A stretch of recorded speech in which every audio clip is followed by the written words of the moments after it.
Welcome to the Springfield Museum of Art's audio guide.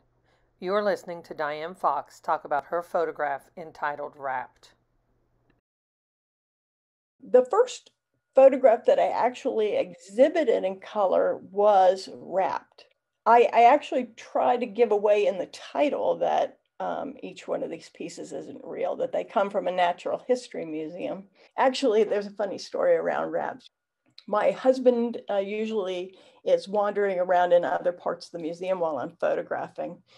He called me within the museum, and I was thinking, that's odd. And he said, "Have you been to Africa?" And I said, "No, I haven't gotten to Africa yet." And he said, "Come to Africa."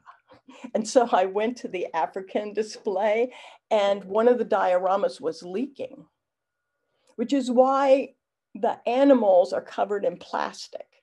But this photo I thought it had like a real beauty, but it was very creepy. And I like to kind of walk that edge between life and death and beauty and ugliness, and kind of to talk about our relationship with nature and how we're really very distanced from nature now. I changed that photograph into black and white, and it completely took away that kind of feeling of the plastic on the animals.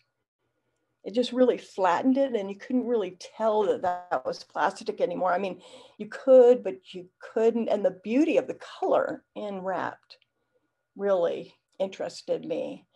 So it is actually the first photograph. I was still photographing black and white also, but it was that first crossover piece for me.